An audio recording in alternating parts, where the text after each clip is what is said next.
shadows hanging over. But wait, now come closer. To come and take me away. And I can feel my heart skip every time that I slip. I wanna run away.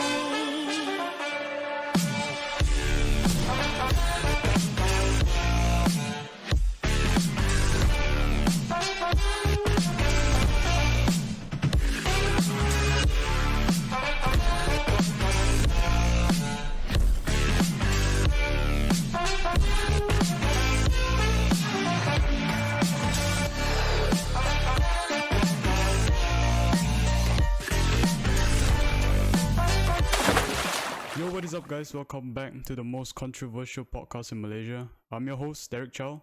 Today we have the owner of Hypro Gaming, Finn Japson, who's also an 18-year-old Fortnite competitive player and a content creator based in Thailand. Finn is one of the most popular figures in the C Fortnite community, having 5.3k followers on Twitch, 540 followers on Twitter, and yeah, what's good, bro? Hello, glad to be here. Hey, it's a pleasure having you, man. And honestly, just want to thank you for really coming out here and just spending your time with me, man, for the podcast. Of course, no problem. Glad to be here. Thank you. Right, so we're going to start off, we're not going to waste any time. We're going to start off with your Hypro Gaming teams. I'm just going to ask you questions about that because that's what the whole podcast is about today. So, knowing that you're an 18-year-old so-called entrepreneur, I would say. So how is owning a gaming organization for 3 years like? And not to forget, Hypro Gaming is kind of a big team in C, guys. It has over 3.9 followers on 3.9k followers, my bad, on Twitch and 1k on Twitter. So this is kind of a big deal, right?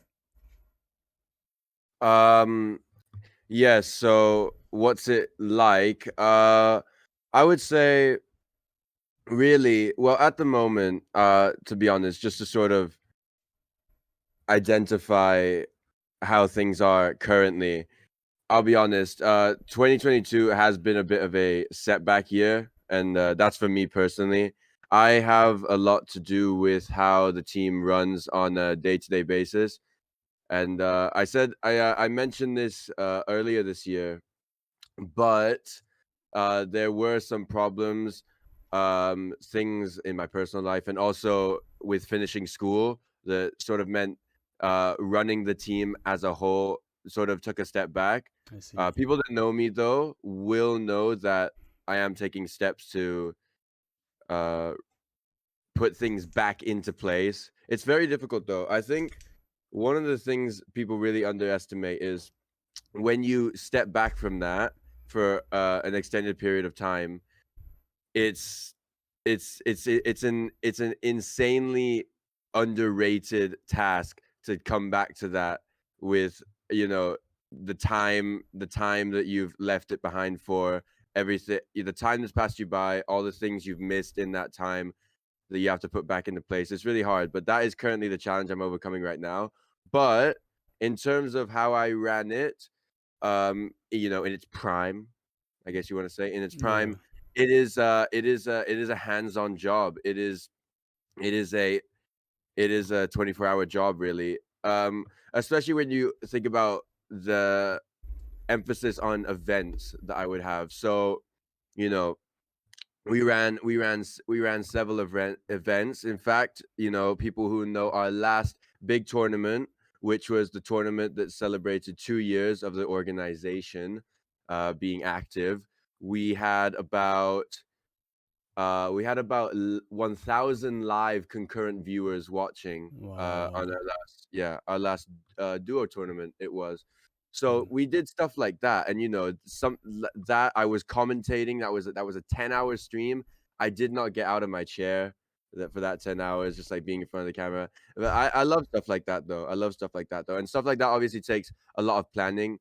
So when you think about it, really, I would probably give like at least like maybe like 7 to 8 proper hours a day to it. And considering the fact that I also, obviously, like you said, put myself through as a content creator as well, with like long streams, really long streams playing the game, because I feel like if you run a gaming team like that, if you run a gaming team like that, yeah, you want to play the game that that organization is revolved around too, so you actually get an understanding of it. So yeah, in terms of running it, like you said, hands-on job, very active, very busy.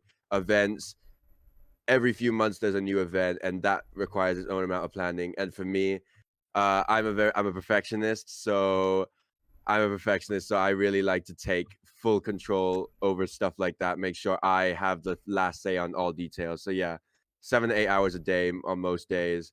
And I'll be honest, like another reason I stepped back this year is it with it being a hands-on job, I would have probably ended up failing school if I had kept that same energy even towards my last months of school. That is how much energy I gave to it. It was my life. It was my entire life, and still is. It still means a lot to me, and I get even emotional about some of the stuff the team has done, because I think, yeah, it is truly great, and I appreciate everyone who supported it. But yeah, that's it takes a lot, and I had to basically, for my last 3 months of school, basically be like, okay, I need to put this to one side, in a way. I didn't want to announce it because I always thought I could juggle it, but yeah, no, I need last 3 months of school. I needed to go all in on that just to pass, really, and I did. So thankfully, yeah, it all worked out.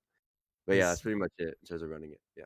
I see. So I'm assuming you're gonna resume on managing your team again. Exactly. And yeah, so one of the things about that is the mental block. So, without getting too emotional, a lot of stuff did happen to me this year, good and bad. But really, yeah, I that is my plan. And to be honest, doing this podcast is actually something that I think will help me do that, having my voice talking specifically about Hypro, not something I've done for a while.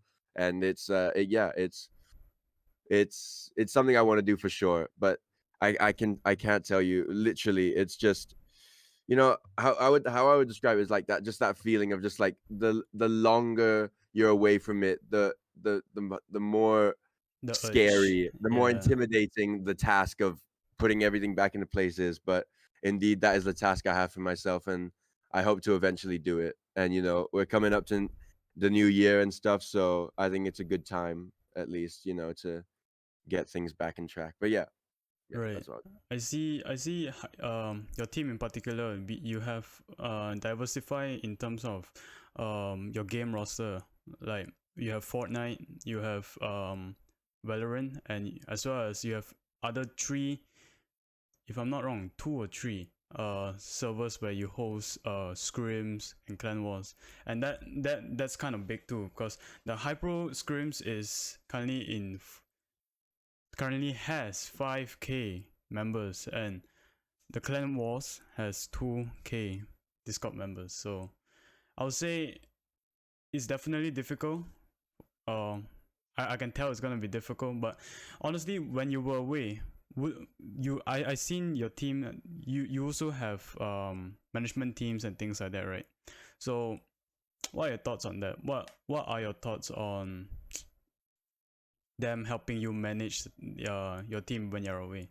Because as far as I see, as far as I done my research, the team has been quite quiet. The activity is quite ideal, quite ideal. I bet. Yeah, absolutely, absolutely, and I agree with that last point you said. Yeah, the activity could have definitely been better. No, and I do have regrets about that. There's no doubt, but ultimately, I am where I am now, and I'll just hope to do the best from the position I am now. I have more to say about it too in the future as well, more than what I can reveal going forward. In terms of people helping me manage, I'll be honest. Like I said, I'm a perfectionist, and I don't blame anybody in my circle for not helping me or anything like that. But the truth is, I am sort of very precious, I would say, about letting other people help. And, that's to my downfall, to be fair. That is to my downfall, because maybe, obviously, I could have relieved myself of a bit more stress if I had let more people have more of a control. But ask anyone, I really really, I would say when Hypro really took off was sort of the summer of 2020, prime lockdown, right? That's really when things clicked, and and that whole time it was just I would just tell everybody in my circle like, don't worry guys, I got it. I'll do all the stuff. You guys go have fun. You go create content, go do this, etc. And in terms of the different networks, yes, I to be honest, in terms of diversifying, it's really funny. So would you want to know like exactly, for example, like how we came to have like the Clan War server? Yeah, for sure. Cause it's So really yeah, big in the C community. yeah. Yeah, I love the nostalgia of it, and I love the story of how we have the Clan War server. It was never a case of, oh, you know what we should do, guys? Let's make a Clan War server. If you knew C Fortnite, right, at that time, you would know C players love to play creative because obviously like prime 2020, summer of 2020 lockdown, that there was a lot of that was when obviously there was more players, so more people had their say from the C community of like ping, etc., right? So the thing that was really great about Clan Wars, I think, for C players is even though it was never officially restricted to C only, it did sort of feel like something that the C community had, where they had a level playing field to compete, right? Obviously, Fortnite competitive, you're going to be going against Korean players, Japanese players who are on better ping than you.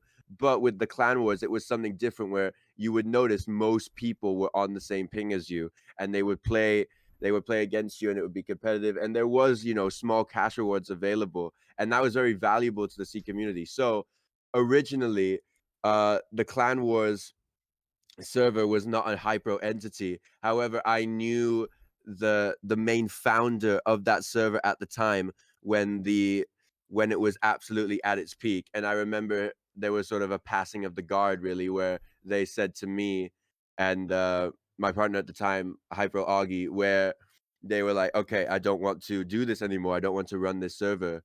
And we were first in line, and we bought the server off of him. It got rebranded to Hypro Clan Wars. And hey, there was a lot of things he did not actually tell me, the original founder of the Clan Wars server, of just how difficult that job is to run. I found myself being like, okay, we need more staff. We need to get some admins in here, because while I'm sure there's a lot of people that, even people that will be watching this from the time when the Clan Wars server was at its peak, that will remember me. But it was not an enviable job, and I love the Clan Wars community, but a lot of people were very impatient. I would say very impatient. I wouldn't go as far as say toxic, because I think you know being passionate can also be confused with that. But it was a very devoted community, and it's a really special one.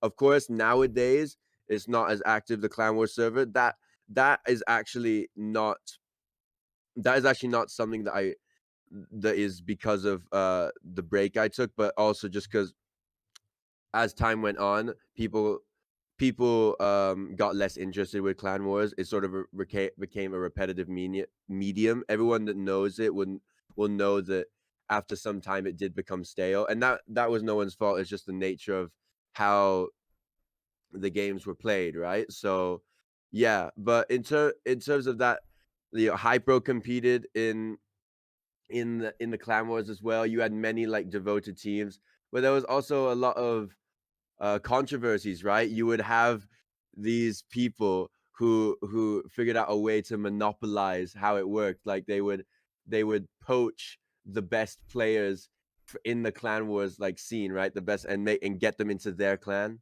right? But Yeah. they would make sure they just paid them only enough so they could still make a profit from the overall cash prize at the end of the week. Yeah, it was a funny old time. Clan Wars was truly fun though. You had the zone wars, and you had the box fights, and yeah, no, it was a really devoted community, and in its prime there was hundreds of people playing, and it was exciting. It was exciting, yeah. I don't know if you remember it that much, but I think people watching it will too. It was a good time, and I think unique to see, and especially one of the things that, like you said, I think put Hypro on the map in relation to just the C community specifically, is that thing. It was very close to C only. There wasn't really many like Japanese or Korean players playing it. because it was English speaking too, and C Yeah, speaks more English than Korea and Japan, for example. So yeah. I see. Right. So my question to you, cause I'm quite curious how you can really sustain your team till today, cause it's established in 2019 and it's still up and running till this day. And yeah, I'm quite curious because my team, I used to own Fortnite team. If you guys are not aware of Team Den, so yeah, many I would say good and bad memories. I would say because they are. I was 13 years old back then. I'm 16 now, and honestly, there's a lot of money mismanagement. I invested about 2.7k into the team. If you're not aware of, yeah. At first, I mean, money can get you into the picture real quick, but with immaturity and how your mindset is still developing and still very young and shit. So I would say it's really mismanagement where my team went downhill, and as well as how, looking back at the contracts and things like that, I did it all in Microsoft Word. I'm not gonna lie. There's no lawyers, no nothing, because I'm 13. So if you guys want to clown me all you want, but yeah, that's a life mistake. One of a life mistake that I'll remember for the rest of my life. But honestly, it's a great memory and a great lesson learned. But yeah, my question to you is, how could you really sustain for 3 years and keep hosting events with big prize pools? Okay. Yeah. Well, just to touch on what you said about it being a mistake. You said you just calling it a mistake there. To be honest, I think just to touch on that, I think that's another reason why people really like Hypro so much in relation to sort of the other orgs found in Asia, because it's sort of like a a spokesperson, a sort of icon of like the common Fortnite clan, because that's where it started. It started from that and was able to build itself into something that people in the actual main competitive scene respected. Like, oh, it came from these humble beginnings, like just being like a clan for friends, etc., something like that, and then turning into it like an actual self-respecting or organization in the scene that actually has players and a brand output that can actually be respected by the larger org. So that's what I really like about it as well. But in terms of what you said about sustaining it, I think there's one word. It's passion. You don't do that without having full passion, hunger, and drive to just keep this one thing. Like really, like I'll be honest, like me myself, I did not have much of a life outside of it, and I don't regret that. I loved it. It was so fun. Lockdown. What else can you do, right? And that's what I did with my time. And in that time, I made so many friends, and I was really doing something I love. Like if you look at the Hypro 2-year anniversary tournament stream, I'm somehow able to talk with an energy that when I look back on, I'm like, yeah, that was not possible with just pure without just pure passion and just like being committed to the whole thing. I could have just got someone else to do it. It probably wouldn't have been as good because they wouldn't care as much because it's not theirs, right? But it's like it's my prize, it's my prize possession in a way.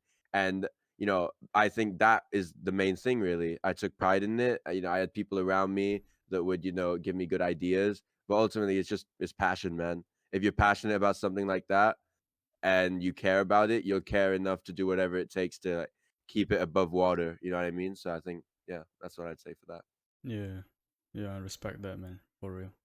But Thank you, yeah, thank you. I just really want to add on what I mentioned about my team then, right? So I always have this mindset back then where I invest big and I get big returns, and bad to bad decisions, bad management, it didn't really turn out that way. And also towards my journey of having a team, Fortnite competitive team, if you like to call it, I actually merged with this team called Team Mist. Do you remember Team Mist? Yes, yes, I do, Yeah, I do. Lemon Tang, the owner or something. Indeed, I do. Yes. Yeah, so what really happened was obviously mismanagement, as I said, and one of the things that I really cannot forget to this day was I shared my PayPal account with him. Yeah, also, yeah, it was that I was that stupid, you know. But I won't say stupid, I would say silly. So what really happened was he scammed me. He took about 70 ringgit of my PayPal, and he's out Malaysia ringgit we're talking. So yeah, he scammed me, and that's where the downhill really went to its boom, you know. Well, yeah, this is where the scammer tank reputation came from, right? Yeah, yeah. Right, so moving on. So I didn't know about that. Yeah. Well, everyone used to call him like a scammer and stuff back in the day. Like he would scam in wages and stuff like that. So yeah, I'm yeah. sorry, man. I'm No, sorry. it's, I'm it's sorry all you had good. to put up with that. I mean, it's a learning experience, really, and Indeed, indeed. Yeah. yeah, I'm really surprised. Not gonna offend you or anything, but I'm really surprised how your gaming organization still sustain to this day, knowing that gaming is not really a hit right now. It's because knowing that COVID is all um sort of endemic, sort of going to an endemic season. So many people are just going on with their life and things like that. And I would say the reason for Fortnite becoming less and less famous to its peak days was most of the players back then already grew up. You know, they have already grew up and have their own life and things like that. So I'm surprised how it still can sustain, knowing the situation of the games that you really aim towards. Yeah. Yeah, it's just sort of having, like, I guess, a blind faith that, if you just if you stay consistent, right? You do the same thing every day, even in the times where, interest is low on the game and stuff. If you stay that consistently, sorry, the audience will always find you. I think when you have a consistent framework, a consistent platform to build on that you can just adhere to on a daily basis. I think it sustains itself then, and you don't have to worry about the interest. But definitely, the post pandemic, uh, you know, getting over that, I think is very underrated. It's difficult, because it's like it's all we knew for basically 2 years, right? And then to come out of that is like it's quite a shock. I know for me it was, but yeah, just I say the consistency. I I agree see. though. It is crazy, but here we are, right? Here we are, Yeah. somehow still keeping it together, just about. Them. So I'm yeah. If you're comfortable, do you mind sharing how much you have invested into the team currently? Yeah, well, I wish I had like an exact figure for you. The truth is, it's not all me because I'm not the most affluent person personally. There is other investments involved, but if yours that you said was like 2.3K. Okay, if we're talking like everything, like to acquire players, events, editing, like GFX, mm, I'd say like maybe double what you said, because Wow. I would always pursue, the more economically reasonable options in any case. But there definitely was a time where I was spending much more because I'm like, I want things to be perfect. I want, a work of art Yeah. essentially when it comes to hyper. And and to be honest, I don't regret that because really, right? If that's the thing you're doing every day, all right, and it's the thing that's supposed to be making you happy, then what's the problem with that, right? It's not like you're spending anything else on like going out or anything, and you're eating at home. So really, if your life is just that, then it's not that expensive really, because it's like your main thing. If I was spending that on top of like a million other things that I was doing in my life, then it would be a problem. But if that's the main centerpiece of your life, really the cost sort of when you put it into a larger context of like what it cost you over all those months and like years, it's not that much, right? Overall, when you take it into a wider context, I would say. So yeah, it's not a big issue, but yeah, probably around 5,000 then. Yeah. I see. I mean, really, I would say it's not really a expensive business, especially if if you're an individual like me and yourself, because you're still like relying on our parents, right? We're still getting food spoon fed by our parents, like in terms of our daily needs and things like that. So definitely I will agree with you that that part is kind of, I won't say it's that much of a burden of of an investment than other businesses that you can get into. But my question to you is, why get into a business in esports where you can get into many different industries?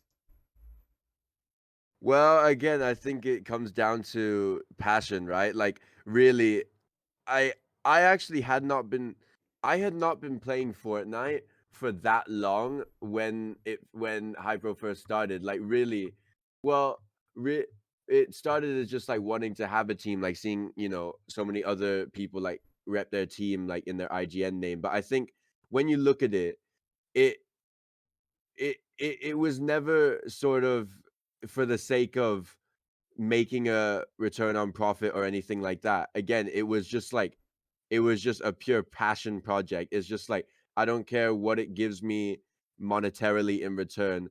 I just care of like what it goes on to achieve like on its own, what the legacy we create, the events we have, all that stuff, what it goes on to achieve, stuff like that. I think was the main reason, and I was already like, with Fortnite at that time. So I think it was just I think it just felt like a very natural decision. It wasn't difficult. So I think that's why it was it wasn't difficult to choose it over something else. I see. Right. Knowing that I heard that yeah, you just mentioned that you spend a lot of time on Hypro, and what are the sacrifices that you have to make in your personal life to put Hypro into its level, I would say. To Yeah.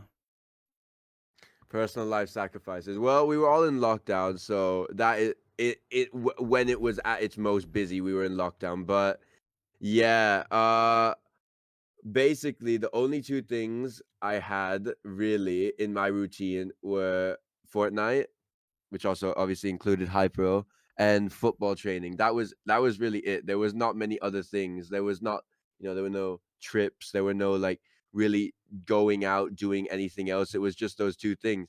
And when you sort of get into like when you get into like a habit of like, okay, on this day at this time I go to football, then I come back, then it's about Fortnite and Hypro again, et cetera, et cetera. That being my life for months and months and months. It doesn't really feel like a sacrifice, but I guess I was sacrificing more of a social life, Yeah. and I sort of guess growing up, I was sacrificing that a little bit at that time, but I didn't. It it didn't feel like, oh, I'm making this sacrifice. It just sort of like happened. Like it was just like the natural way that I ended up living my life. I didn't really have to think about it. You know what I mean? But I guess yeah, in terms of sacrificing, that is what I really sacrificed. Growing up and having more of a, I guess, popular social life with friends. But I still had friends for sure, but just in a different kinds, I guess, and had them in a different way. So yeah, I would say that. I would say that. I see. Right. So I heard that you played football. So do you think that you can pursue football, or really just being a owner of a esports organization?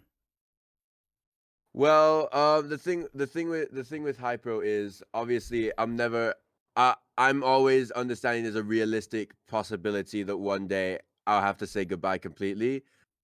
Fortunately for me, I'm in a time where I don't need to make that difficult decision just yet, thankfully.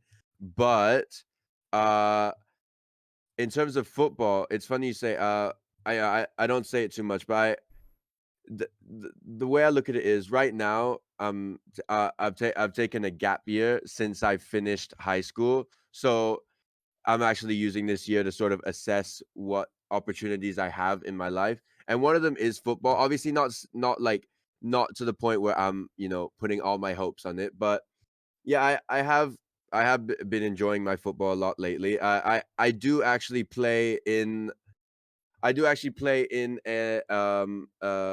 a youth academy team that is in the Thai football league pyramid system. It's like U19 Division 5. So Wow. it it it it it it it technically does in sort of the specification of what the team offers give opportunities for a higher level, but it's very difficult. It's like, you know, it's like a 1 in 1,000 chance, which is actually not terrible chance when you think of it to go somewhere. But I'm at the moment I'm not, I'm not putting too many hopes on that. I'm just playing my football and enjoying it. And if something comes from that, that would be great. But yeah, it's not something in my life that I advertise too much because I think when you look at a lot of aspiring ballers out there, a lot of them can sort of a lot of them can sort of hype themselves up too much, and then when the crash comes of when they have to face reality and like pursue a different profession, it can hit them quite badly because they've put so much on the line when it comes to football. So I'm just sort of silently plying my trade when it comes to that, and yeah, I'm enjoying it. I've always enjoyed football. I'm a big fan watching the World Cup at the moment. So yeah, yeah, it's something that technically, I'm actually playing at a quite good level, which I'm quite happy with. I didn't think it was possible, but yeah, I'm playing at quite a good level now, and I'll see where it can take me. Indeed, if I do make it one day, this will be a nice thing to look back on. Uh, but Yeah, yeah, on this podcast. Yeah, so yeah, I also play football. I play for FC Japan Malaysia. So yeah, has been quite.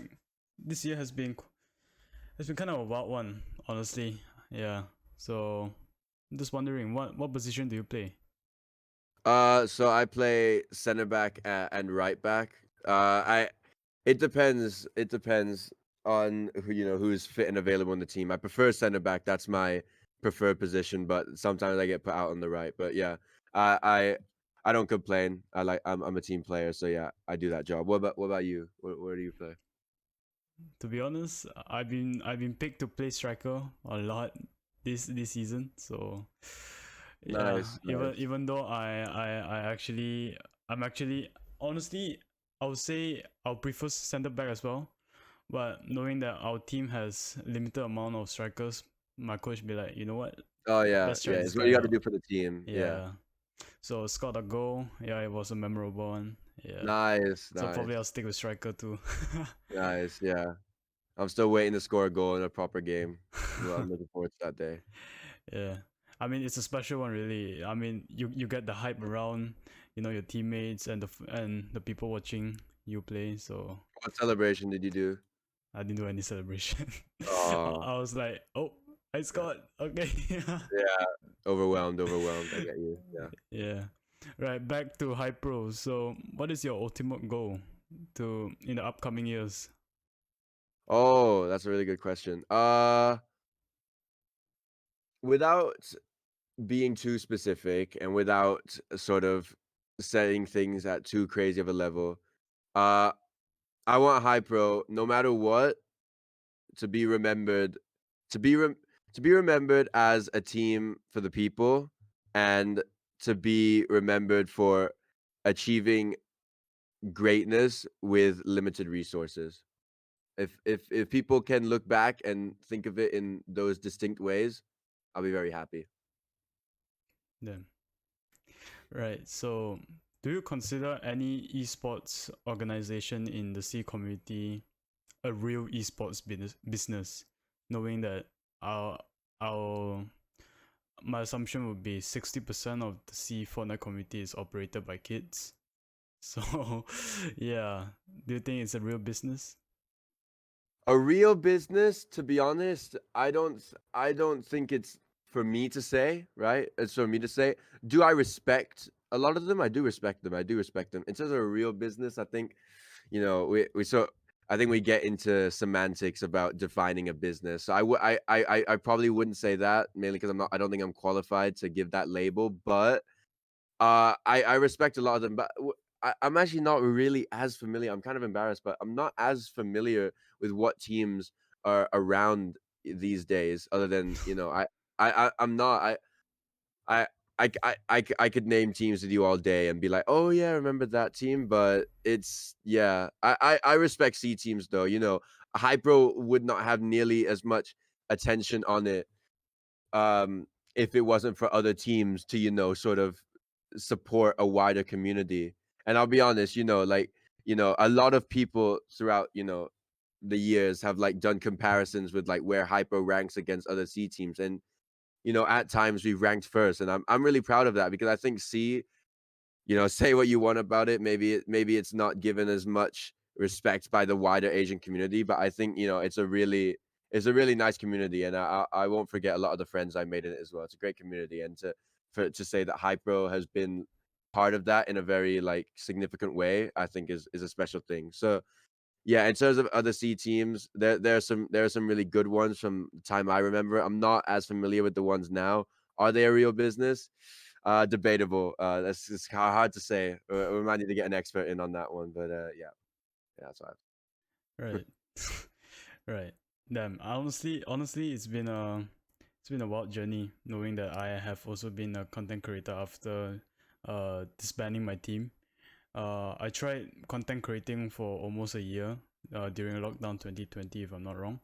And yeah, honestly, I have not really gotten the results that I really wanted. That's why I quit and just focus on my life. And yeah, here I am. But really, how did okay, so I did some research obviously on you, and I found that X2 Twins actually hosted you on stream last year. So how did that actually help you in terms of your content creation growth? Oh, yeah, this is a great question again. Yeah, well, without sounding ungrateful, because obviously, like, I love that moment. Like, it's a great moment. It, even if I was to quit streaming today, I could be like, hey, that's my footprint. I got that host. You know what I'm saying? That's a big deal. I can be like, you kind of won streaming in a way.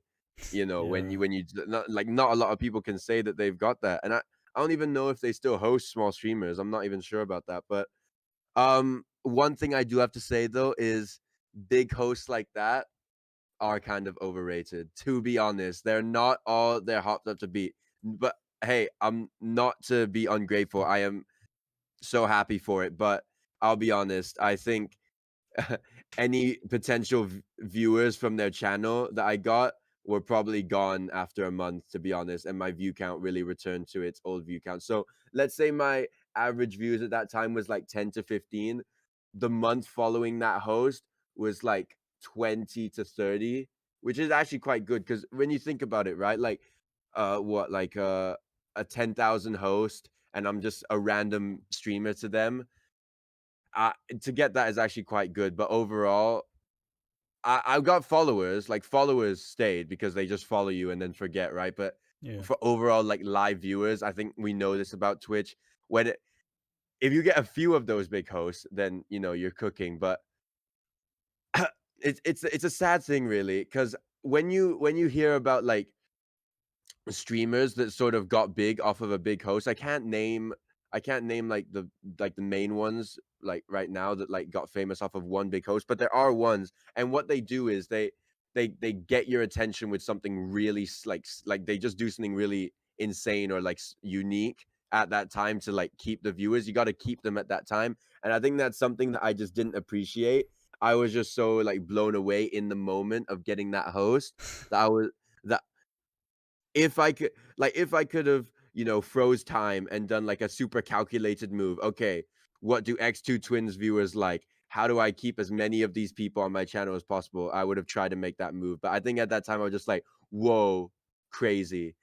But I think if I do remember correctly, I think my stream actually crashed like 3 minutes after that. And then Wow. I Damn. was like, oh shit, you gotta be kidding me.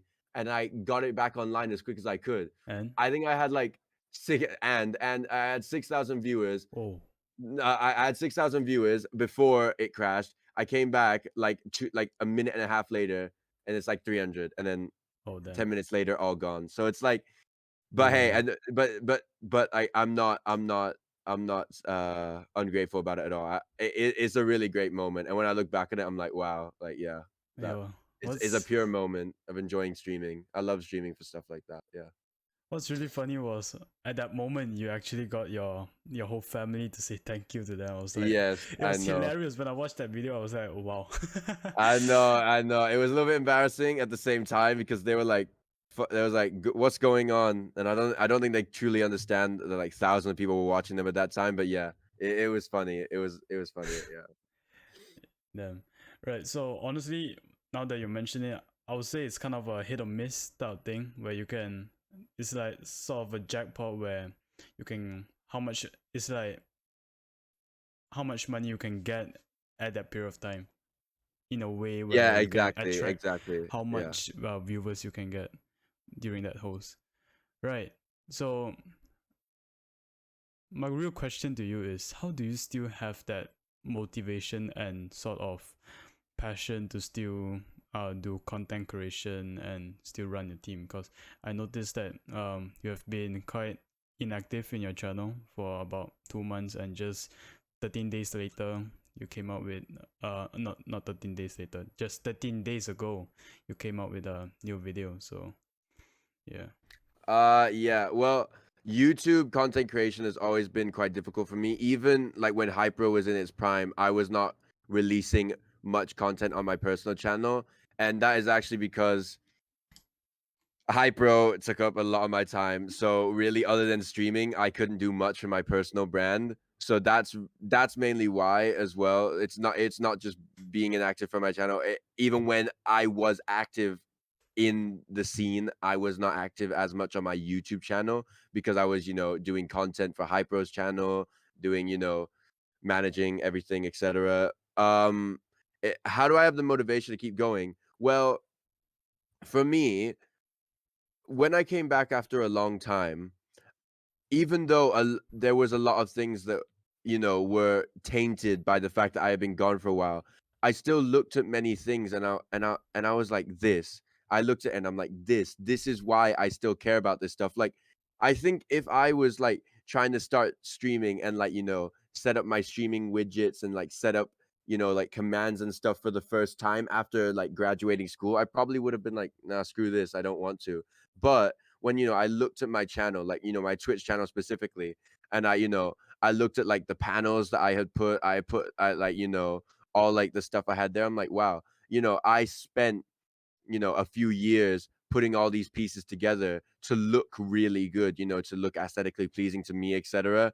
So I think when you have things like that, like I said, going back to what I sort of alluded to before, like a framework, having a platform, when you have those things in place, it's sort of like, oh, okay, like this is it. Like this makes me, remember, you get like that good feeling of nostalgia at the same time. And you also like, it makes you remember like why you like it. So I think basically having, not having too short term of a memory and being able to remember back to what I enjoyed it for before made it easy to like pick it up again and be like, yeah, I feel like I can do a video now. I feel like, because it was, and again, it's like, it's because I wanted to. And I think obviously you can't always let, you wanting to do something be the only reason you do it. You should also do it because, you're supposed to. But I think when it came to like posting a video like that, and indeed with Hyper as well, it's like caring about what I've created, looking at it. Like, for example, I'll look at like the Hyper website and I'll just scroll through like the shit and I'll be like, there's so much stuff here. There's just like the sheer quantity of stuff. So it's just like, okay, yeah, like this is something worth saving, worth not giving up on, right? And I think I'm thankful to myself from the past for making that effort, because then it makes me want to give that effort now. Whereas if I was starting from a blank slate, that would probably be a bit less motivating, right? So I'd say in that way is how I stay motivated to do it. Then so I'll let me sum it up. So I would say it's more of a memory sort of thing where you do as like probably right. So you mentioned that it's for passion and things like that. So I would say looking back at it is what gives you the motivation. Is that it? Yeah, like yeah, the platform, like I didn't do all that work in the past for nothing, and it means something now because I mean, okay, if you look at a lot of the C teams, right? I knew a few like figureheads in like the C community that would like build up a team, it didn't go well, so they just dissolved it and then made a new one. And I'm like, what was the point of all that effort you did to create it? Whereas with Hypro, people have asked me, oh, why don't you merge? Oh, why don't you rebrand? And I'm like, that's just never gonna happen, because then you're like erasing history. You're erasing the timeline. There's a whole timeline. You can look back on it. It's there. It's an infinite timeline that exists. All right. And it's like you can't destroy that. That's what this is what so many people in C didn't understand. That's what gives team a value. That's what gives you a value. It's not, yes, obviously it's the roster you have at a current time which gives your team like a net value, right? But also what you create, what you leave behind over a period of time, that's what gives your team value. Because really, what is value, right? It's what you create through your brand output, what you've made, what you've created. You know what I'm saying? That's, you need a history, you need a legacy, a platform that you have. That is what gives a team value. And that's why Hypo, in my eyes, is valuable, because it's like, look at over a period of time, an extended, a linear period of time. It has it has done stuff. It has events. You know what I'm saying? An event that happened a year ago is just as important as the event that's coming up now, because we document it, we keep it on record. You know what I mean? So that's my mentality about it, and that's what I've always expressed to people when I mention how my mindset, my outlook onto managing the team and keeping it going all this time. Yeah. Damn. Honestly, it's inspiring hearing all this from you, because I always have this perception where Hypro is just one of I mean, back then definitely it's just one of a team that back then, and was just trying their best to be up there, you know. But yeah, I like what you said just now, where leaving a legacy, and just really not just focusing on your main goal, and not listen to what people has to say, like merge this, merge this, and just dissolve what you have created later. So that's the mistake that I did, and yeah, relatable, bro. Because what is a merge, right? It's greed. It's wanting more and then forgetting who you are. I mean, Yeah, I feel like we see this in so many aspects of life. Making something sentimentally and sort of on a deeper level worse, but technically better. You know what I mean? Basically you're selling your soul. You're selling your soul to have a technically better team. And I'm thankful that Hypro can say confidently it has a soul. It kept its soul. The values of the team are the same from day one to now, right? And that, I think, is so underrated and invaluable. And I'm grateful for that more than anything. That yeah. that is still around. Yeah. There you I, go.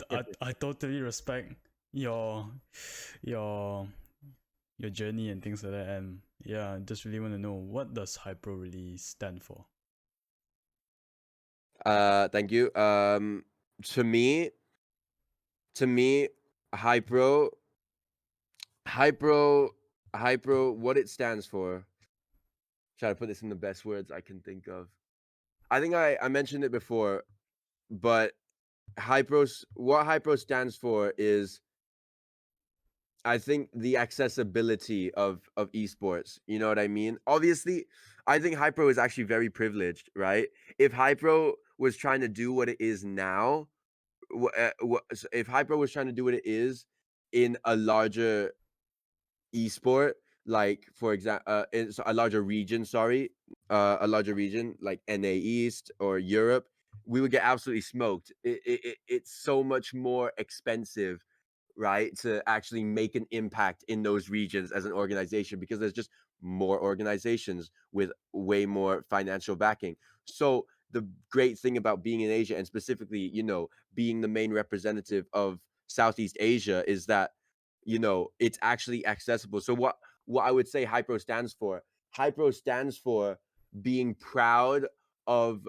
the region or sub-region you represent, no matter how small it is, and sort of being how can I say this? Just let me think here.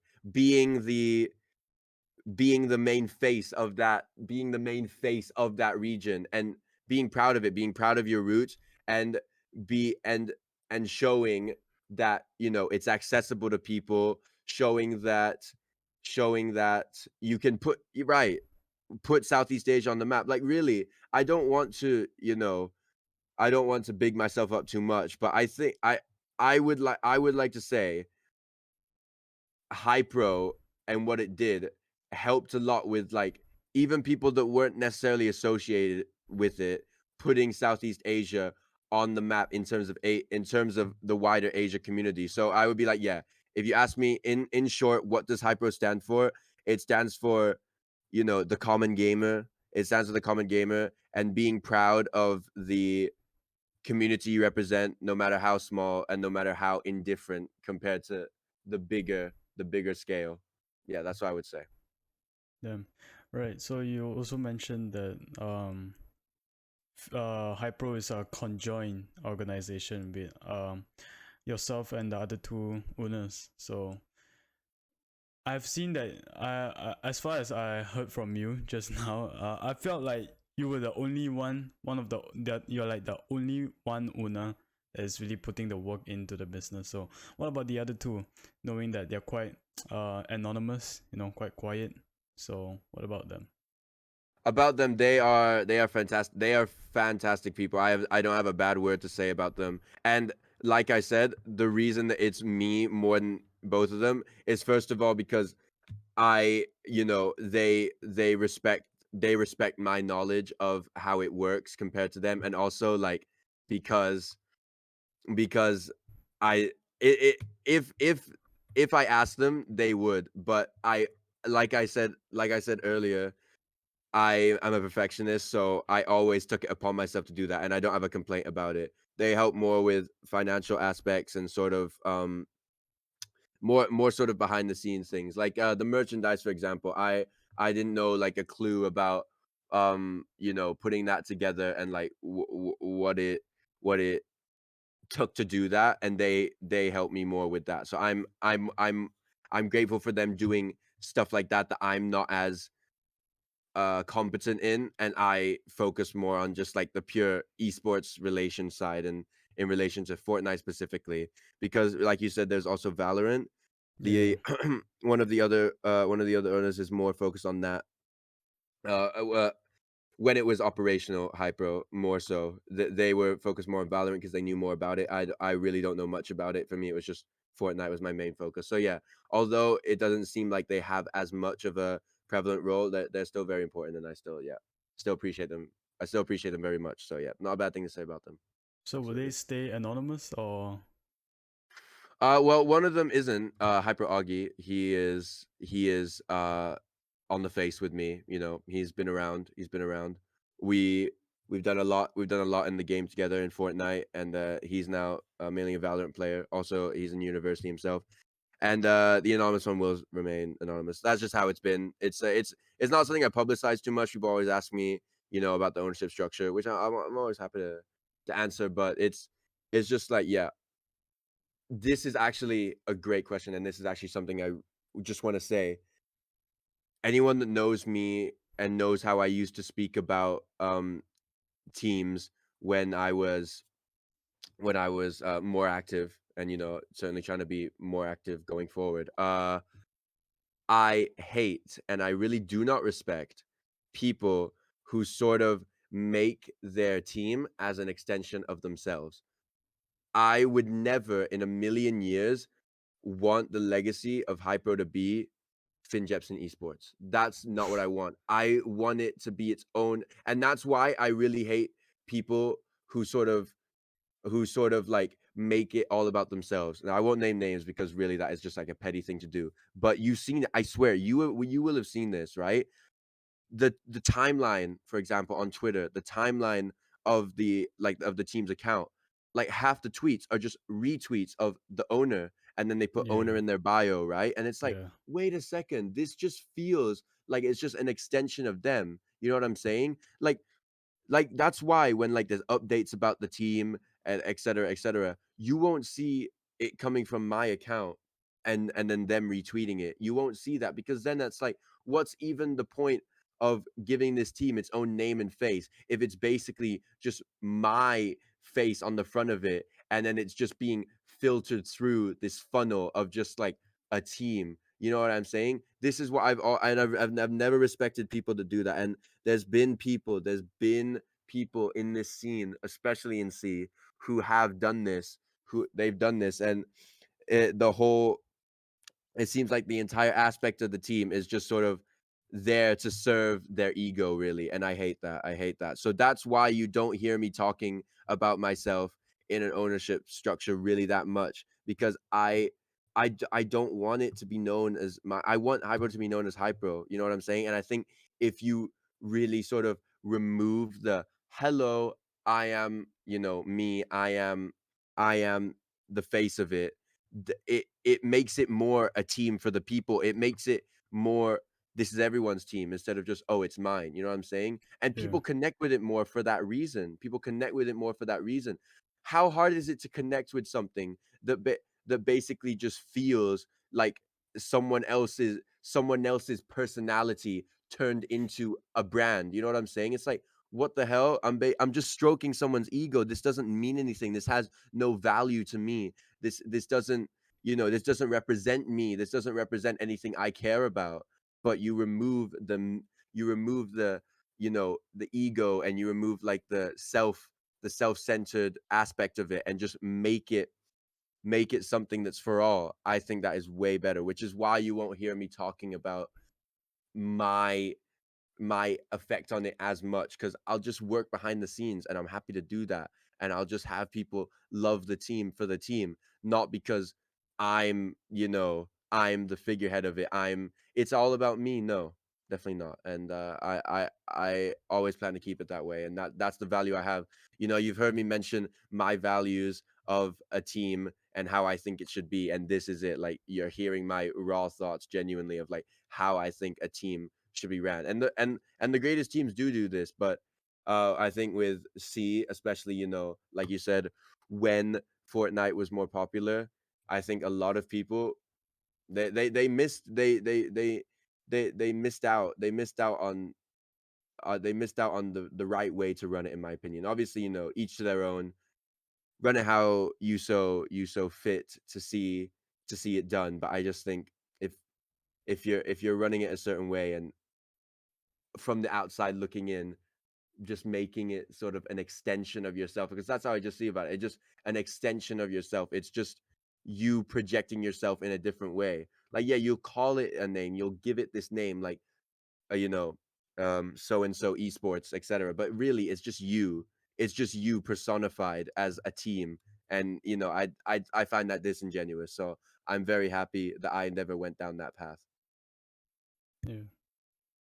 Right. So, what are your thoughts on Fortnite content creators, right? Who just create montages and just call themselves, hey, I'm a content creator, without actually creating actual content, like Toxic Wati, Wati, that guy from Hong Kong. Yeah, I'm not sure whether you remember him or not, but yeah. What I'm trying to say is, people just create montages and just call themselves content creators. So, what are your thoughts? Um. Well, first of all, I'm good friends with Woody. He's a good friend of mine, so I don't have a bad thing to say about him. But I think with Woody, I think it's unfair to put him into that category, because because I know he made genuine, like, you know you know content creator content. You know No, what I'm no, saying? no, no, Like, no. I'm saying, like, he's that kind of creator that makes both. What I'm trying to yeah, he say makes is, both. I yeah, respect people that make both. I respect people that make that's fine. I guess, yeah, montages, you generally associate them with competitive players. So I understand what you mean by that. But the people that only post montages and not like long form yeah, actual, like, YouTube content, but call themselves content creators, yeah, those are failed comp players. I'm not gonna lie. Those are failed comp players. I'm gonna be honest with you. And there's plenty of those. It's okay, guys, we know what you are. You don't need to be ashamed. It is what it is. I don't have too strong an opinion on that. I just think, yeah, they're probably failed comp players, aren't they? Calling yourself a content creator when you're not that good at competitive is probably safer, because then people can't really roast you for that, right? Because oh no, I'm a content creator. Chill, chill. Get off my back. But realistically, they want to see themselves as a comp player. But yeah, no, you know, respect. If you have good clips and you're good at the game, I won't roast you too much because I'm not that good at the game myself. So yeah, yeah, no hate there. But yeah, that's it really. Right. So, uh, once back to myself disbanding my team. Then I have also, besides being a content creator, I was also sort of manager or something, for teams like GR gaming or things like that. So looking back, it felt like it's sort of a money grabber style of thing, being a manager and shit like that. Cause you can fake your shit, you can fake your things like, hey, I mean, I'm exposing myself right now, but I don't. I mean, this is how it works in this industry for some reason. Like you have fake managers be like, hey, I can get sponsorship for your team. I can get more monetization for your team and things like that. And who knows, bro? You can get a job from a team and get money salary, bro. So it's kind of weird, really. What are your thoughts on that? My thoughts are, luckily I never fell for that. I definitely saw people doing it. What I saw, right? A lot. Here's the thing, and this is like, again, I really hope this doesn't come off the wrong way because it might be considered a bit egotistical. But what I would say is, if you are owning a team, and I'm sorry, unless that team is as big as huge organizations, if you give enough of a damn about that team, you should not need to, first of all, get a manager to help you, and second of all, pay a manager. I'm sorry. I'm sorry, no. I have seen so many teams who have paid managers. You have paid management. You pay these people to get into something that should just only be controlled by you and like a couple other people that you trust. But you're getting in like random managers here and you're paying them to do it. And they're still putting out less than what Hyper was putting out at the time, less content, less posts, etc. And I'm like, you are literally paying managers, and your output is worse. And I'm like, what are they for, right? What are they for, really? Yeah, Because really, if you think about a team like that, it runs itself. You have the roster, and then you just have the post that you put out. Like really, it runs itself if you have, again, if you have like the right structures in place, it basically runs itself.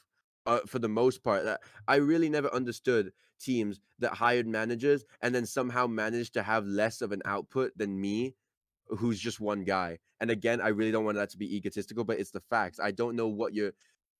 So my thoughts on it is waste of money. And yes, I'm sorry. Unless you've got like years on the job, I don't know how you're somehow managing to convince people to pay you for those services. I respect it though. I respect hustlers get that bread, but like I'm glad I never went down that route. People were like, "Why don't you get a manager? I can do this." I had so many DMs, you know, yeah, I want to manage a team, and I'm like, first of all, it's like it's pointless for me to even get a manager because like as soon as you get in, I'll just be like not letting you have enough control to actually make a meaningful contribution and make the money that you're getting paid actually worth it. Because like I said, I'm a perfectionist. That I won't say that like I made every decision on on the road perfectly, but really people always did give me like, their support and praise for how I ran the team. And that was with like being like, I'm the one who will do it on my own. And all these managers coming in, I'm like, I kindly declined. I'm like, no, thank you. You know what I'm saying?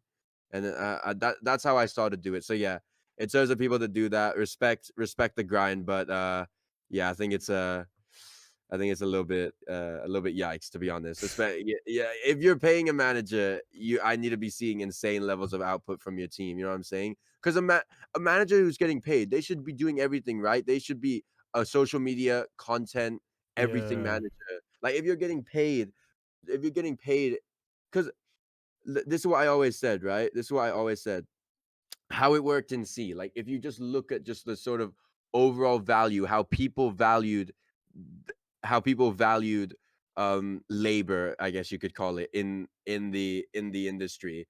Comp players above all. Comp players are the ones that like they they get paid no matter what. And then content creators is like, okay, if they're like Whatty levels, like biggest in C, whatever, then okay, we consider splashing, right? Yeah. Managers, what? Not in C, man. Not in C. No, this is what people have to understand. I feel like when managers are asking for money, they're treating C and they're treating that community as if it's bigger than it is. I'm sorry, but C is not big enough to be paying managers to manage team. No. Eh, I never saw the value in that personally. But each to their own, and once again, respect. But from my way of how things go and how I see it fit to go and running a team, I'm personally not a fan of it. Paid managers, no. Yeah, honestly, same. Even though I am one myself back then, I, it's kind of stupid looking back.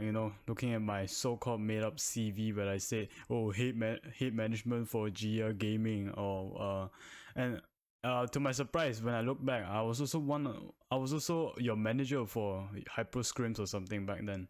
It We was needed then, but I couldn't pay. I couldn't like yeah, I couldn't be paid for like that position because it was just but we needed so many like Clan Wars scrims needed so many at that time. Yeah. yeah. You want me to be honest to you right now? To be frank, Go on, go on.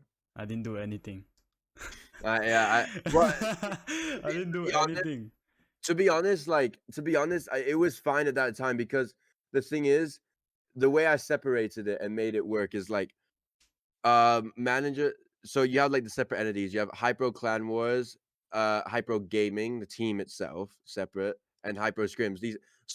Clan Wars and Scrims, you can have a lot of sort of uncharted personnel in that way where it's just like just get numbers in there, and like even if a manager does like one thing a week, it's costing us nothing, and it's in a scrim server which is more sort of inclusive for all. But yeah, definitely if I was having a manager of the actual gaming team itself, there's a reason, like the gaming team Discord and then the Clan Wars Discord and the Scrims Discord had there's a reason the gaming team Discord had less people because it's like smaller scale. It's just like, okay, the team Discord, if we have any managers, they're super close to me, and that what they're doing is making an impact. But with the Clan Wars and the Scrims, it's like it's more just sort of wide, right? There's more members. If we can just get numbers in there, that's good for me. So I think just temper your approach with each thing. Managing a team is very different from managing a Clan War server or a Scrim server, but all follow under the Hypro umbrella. So you also have to show a level of continuity in how you run it. And as long as you have those set principles out, then it works. But yeah, no worries, man. It's okay. I know there's a lot of people that like didn't that didn't that didn't do as much as maybe we would like them to. But I think it's also important to just like have people there, and it promotes the server as well to just like, oh damn, they have like this many moderators, this many managers. Okay. It even creates the illusion that Yeah. stuff is happening even if it isn't, which I think is also a valuable asset as well. So yeah, no worry, don't worry, bro, don't worry, it's all good. I'll say the numbers really help, right? Yeah. But yeah, I do all due respect, bro, to your team and how you actually run stuff. But yeah, Thank you. back to the management stuff in the C community. Really, I would say there's no real qualification in any of them, and Yeah, it's kind of stupid how team owners really just hire them and pay them probably like 20 USD a month. That's quite little, but yeah, I would say it's not that little if you have no qualification and just faking your shit. Really. exactly. And when you consider the other expenses, if you're just giving away 20 like that, I'm like, for what? Yeah. To be honest, I really it always baffled me, and I would make jokes about it. Like, really? Okay. There was a time, I'm not really proud of it. Like toxicity, whatever you want to call it. I really, I'm not a fan of seeing that in myself. In my defense, I was younger, but there would be a time where I would literally, right, just in my pure ego, because yeah, the output of Hyper was linked to my ego. I think nowadays, if the output were to come back on the consistent basis, it wouldn't be about ego, just because it's the right thing to do, not about ego. But in my time when I had a very big ego about how Hypro was run, I would literally put I would put Hypro side by side another C team and be like, look at the output, look at the weekly posts, there's no YouTube content, blah, blah, blah, there's no events, there's no blah, blah, blah, blah, right? And I'll be like, they have 3 paid managers and Hypro is me. What's going on? And that was a little bit toxic, but I mean the point still holds true. Like, what is that? It's yeah, I think if you ask those owners that did like pay people and stuff like that, I think they would probably have regrets about some of those decisions, especially financially. It's like, Yeah. I mean, yeah, you can get like a non-paid manager in, and even if they don't do anything, it didn't cost you anything, so you'll be all right. But then if you actually paid and stuff, it's like, oof, yikes. It's yikes, right? Like the only word that comes to mind, yikes. Really, you messed up. That's how I think about it. Yeah. Especially Yeah. for C, $20 a month. Oof, I'd like to keep that, please, if I can. You know what I mean? Yeah. Yeah. Honestly, being a manager for any team in C is sort of a second option if you're not a good competitive player, not a good content creator. Then management, bro, fake your shit there, Exactly. so that Yeah. you can be a part of the community and just act Yeah. like, Yeah. oh, I'm big here, or things like that, you know. Put it in the bio. Put it in the bio. Yeah. Manager for, and then, dude, literally, this is how it goes. Manager for, and then they just at 5 teams in their bio, and I'm like, you manage 5 teams. First of all, like 3 of those teams fucking hate each other. They're literally rivals of each other. So how can you be a fair fucking manager if you're literally playing for the enemy, 3 different enemies, whatever, right? And then, secondly, how can you actually do a fucking significant job that actually matters if you're managing 5 teams? You're not doing. There's no way you're giving them an equal amount. There's no way all 5 of them are getting anything out of that, right? If you Yeah. have school or whatever and you're doing other stuff and you're spreading your work across 5 teams, what is that for? You know what it's for? To gain followers on yourself, gain Yeah, I'll say relevance, it's and be like, cloud. yeah, clout. Oh, look, I can at 5 teams in in my bio that I technically work for. What the fuck is that? Look, there are people that might watch this that are gonna be like, he's talking about me, and it's like, look, it's okay, man. I love you still, but like, you know what you were doing. We all know what you were doing. There's no hiding around it now. I can say this because it's very clear. It's clear to you and me. We know how this works. You know what I mean? Yeah. Yeah, exactly. I would say Yeah, we're kind of their OGs in the community, we know and how this works. Exactly. yeah, Yeah. and I witnessed it myself, and I was part of it as well. So there's nothing to hide, and I'm not ashamed of it, really. We I'm were younger. We don't. Yeah, We let it be. We let it be. but yeah, damn, it's been a great 1 hour, bro. Yeah, thank you. I really enjoyed it. Great talk. And you are a very informed person about the stuff we've talked about, and I really respect that. I respect your research as well. Hey, You do a really thank you, you do a bro. really great job researching ahead of time for this. And yeah, you know a lot of your stuff. When it comes to talking about C, I think when there's probably only like so many people that you can really have a sit down conversation about that really get it, and you get it, you get how this worked, and I really respect your knowledge. And yeah, it's been a great talk, man. I really appreciate it. Hey, thanks, man. Yeah, and do you mind talking about football, bro? Since it's the football season, so Yes, World Cup yeah. final coming up. World Yeah, Cup final coming yeah, up. bro. It's this Sunday actually. Yes, It's if I'm not wrong, 11 p.m. yeah, SGT. Yeah, yes.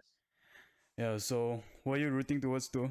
What are you rooting towards to? Oh my god, what am I I saying? mean, My bad. obviously, I was supporting England up until the quarterfinals. Obviously, France knocked them out. So for that reason, I'd probably rather Argentina won, especially the story with Messi and stuff. I think Yeah, it it's so France winning, emotional, yeah, around him. Messi winning his last World Cup, I think is more meaningful than France winning a back to back. To be honest, I feel like if France won it, everyone would celebrate, but that story it wouldn't live on as long as Messi's story. So I think just for the sake of which story I prefer to be told into history, Messi's story, I would say Argentina then. You know what I mean? Yeah, that's what I would say. What about Yeah, you? I would say, I mean, I'm kind of a realistic person, you know. I don't really put my hopes to things that I really don't see uh any success in. So I'll say yeah. France. Yeah, I'll say France. 'Cause, They are the favorites, I would say, overall. yeah, Yeah, look they at have their the better- squad, bro. It's like exactly. stacked. We got Mbappe. We got you know who. So yeah, damn. It's stacked even with their injuries. It's crazy. Yeah, it's crazy. You have Pogba injured, you have Benzema injured, and you Their got Ballon d'Or winner is yeah, injured. that's insane. Olivier Giroud, man, that guy. Oh man, yeah, that guy. That Breaking my guy. heart. But yeah. Yeah, I'm looking forward to it, bro. I think I might even stream a watch party for it too. It'll be good. Hey. And honestly, man, if you're here in Malaysia one day, let me know, bro. We can probably play some ball and hang out, you know? Let's do it, bro. I will Yeah. definitely. I'll keep that in mind for sure. Got you. Thank you. Thank you. Hey. Appreciate that. And also, I see Manchester United back there. Yeah. Yes, that's I Manchester see. I United right saw there. yours too. I was. Hey, yeah, bro, Red Devils, bro. Yeah. I've been to Old Trafford. Really. Yes, yeah, dude. It's huge when you. It's like wow. Yeah, yeah. Damn. Try go one day if you can. It's a great experience. Yeah, bro. Yeah, Man United fan. Been a long time now. Yeah. The English side of my family is actually from Manchester as well. So yeah. Oh. Yeah. Damn. But yeah, respect, bro. Respect. Yeah, small world, bro. We sport same team, you know, in the same Indeed. community back then. Yes. So, yeah, really appreciate your time today. And yeah, all links will be in the description down below for if you guys want to check out Finn Japson and his team, Hypro Gaming. And yeah, I'll catch you guys in a bit. Peace. Ever like the narco, got dope like Pablo, cut dope like Pablo, chop trees with the Draco, on the knob got Diego, say hasta luego, movie and rapping kilo, snub nose for potato, take out, no matter in the jungle, fly high like a sono, busting up and I'm trying to weave an anaconda, jumping in the water, trying to sleep across the water, got these stars out, got my deep out for Ronald, out, bag of money, know I gotta have it, savage.